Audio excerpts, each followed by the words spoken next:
Hi everyone. So this week we are discussing the Hockaday case as it relates to Chapter 6 of our text. And Chapter 6 focuses on work teams, just teams in general within organizations and groups. So the first question is to identify the primary work teams within the Hockaday case. And I would say that there are two primary work teams. First of all, there is the upper management team consisting of Jill, Jim, Ruggiero, and I think Andrew. And then the virtual team is the other primary work team that we hear about in the case, and that consists of Mary, Francois, Jerry, Martin, Brian, and several others that are the top employees in the organization and are selected to be part of the virtual team, which becomes their primary work group. And so and we're supposed to discuss the different strengths that these groups exhibit. So first of all, I would say that the text discusses three common features of competent work team members, and competencies, I think, are generally associated with strengths. So these are behaviors that the text says efficient primary work group teams should possess, which include essential skills and abilities that are relevant to the task that the group is responsible for, a desire to contribute from each of the members, and the capability of collaborating from the different group members. It seems to me that in both groups, the upper management group and the virtual team, there is a good amount of essential skills and abilities that are possessed by the team members. Obviously, Jill, Ruggiero, and Jim work together well and communicate and are skilled in management as well and in making decisions for the organization, which are all necessary to their role. I think that in the virtual team especially, there are a lot of skills and abilities required for their tasks, and Jill and Ruggiero, when they put the virtual team together, selected the top employees in their organization because of their technical skills and abilities. So that would definitely be an area of strength in the teams. A desire to contribute is also an important strength for each member to possess, and I think that the team members do possess a desire to contribute. This can be exhibited best, I think, in the response and behavior towards the upcoming situation in Europe as it's described in the Hockaday case. The virtual team members work together with Jill, Ruggiero, and Jim in setting up how they're going to handle the situation in Europe, and they collaborate to find out the best way to solve any potential problems, and so they do a great deal of collaboration in taking preventative measures for the situation in Europe, so that what happened in the U.S. city doesn't happen in Europe. So there's a lot of collaboration exhibited there. I think that one member that was kind of lacking in desire to collaborate was Francois. He wanted to kind of take over the group and handle things himself, which definitely shows a lack of desire to collaborate and more of a desire to take control and do things his way. As far as a desire to... Okay, so that was in regard to collaborating. A desire to contribute, I think, falls under a very similar category. It seems that in the case with Europe, everybody wanted to contribute and figure out where their position should be so that everything worked smoothly and went over as planned in Europe. The chapter also talks about working well with others and the importance of that in organization teams, and I think this is one area of weakness for especially the virtual team. It seems like the upper management team did fine working together, but Mary struggled a little bit in managing the team, and then Francois tried to take over, which obviously wasn't an effort on Francois' part to work well together with his team members. The team members kind of took different directions and all kind of struck out on their own in order to find the solution to the problem rather than collaborating and kind of developing ideas together. While they showed a desire to collaborate, I think they also tried to take matters into their own hands and didn't work very well together in some instances. The next question is to discuss the virtual team members' roles. So the chapter discusses in section 6.5.2 that there are 3 types of roles: task roles, maintenance roles, and self-centered roles. I think within a regular hierarchical organization or a structure where they're meeting face-to-face, these roles would be more well-defined. But in the virtual team, the roles that I can see are, first of all, Mary has the main maintenance role as the leader. She is formally considered the leader and is in charge. She initiates a lot of things, so she'd also be considered an initiator. She initiates the meeting when things go south in the U.S. city, and she initiates discussions and preparation for the Europe situation.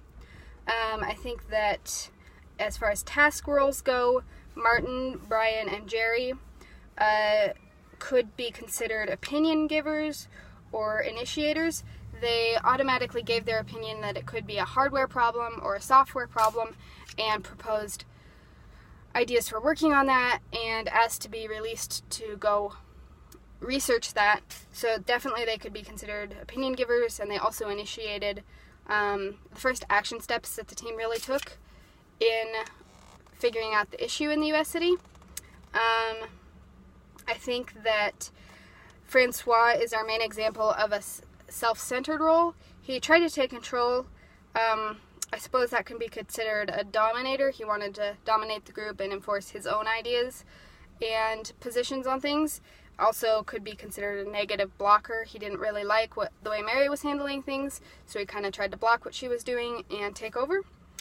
The next question, so those are the roles I think that the virtual team most strongly exhibits. There could be other roles, but I don't feel that they're discussed in great depth in the case. The next question is to discuss negative behaviors exhibited by the team members.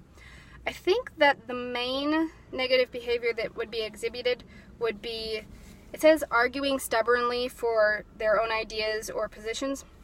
I don't know that Francois was necessarily arguing, but he challenged Mary's position as the leader and stubbornly insisted that he should take over and take charge, and he could handle things better than Mary was handling them. So he was definitely wanting to implement his own ideas and position, and I think that's the main negative behavior exhibited in the group.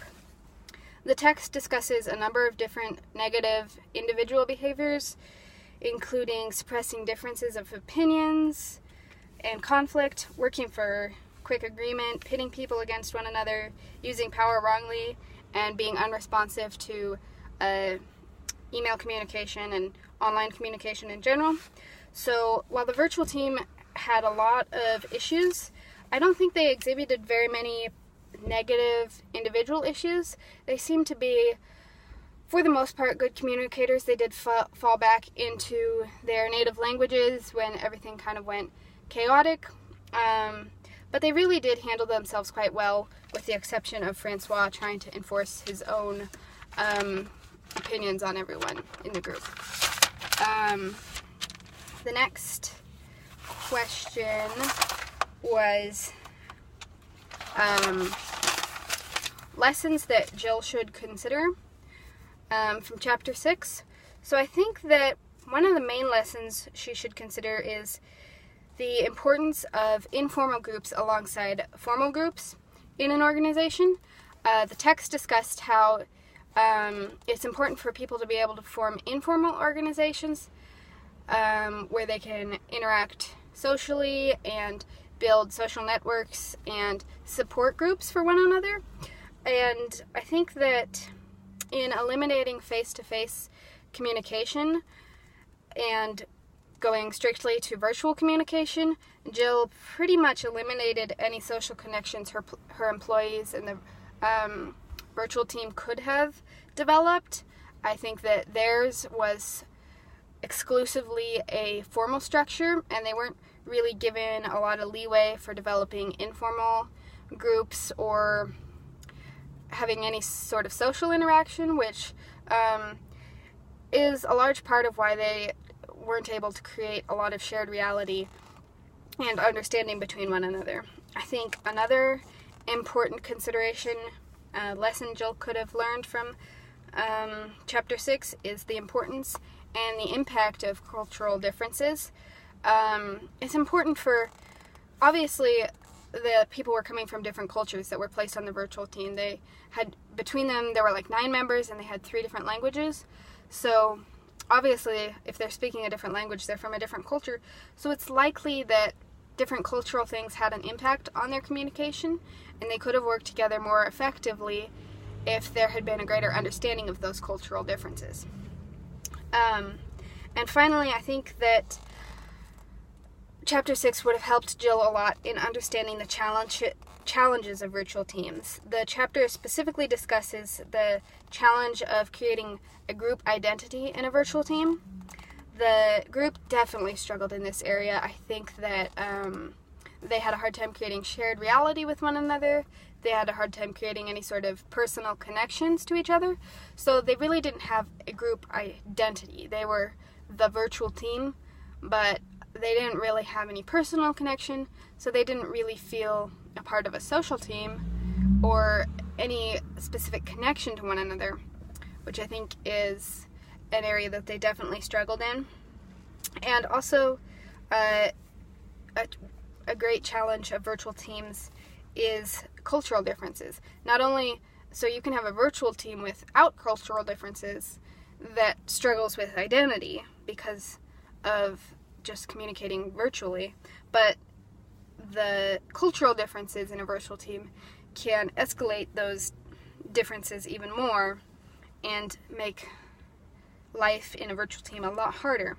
The text says that cultural differences can obscure clarity or intentions, so maybe, I think in the instance of Francois trying to take over, it's possible that his intentions were culturally related, and he felt that he should be handling the situation since it was an issue of crisis and he was the man in the situation. I'm not sure why he felt he needed to take charge, but it could be some cultural issue, so that was definitely obscured by cultural differences. I think that there are probably other cultural differences that cause problems for the team. While they may not be discussed clearly in the text, I think it would be an important lesson for Mary to learn. And that wraps up the discussion of the Hockaday case as it relates to Chapter 6, and I will see you all next week.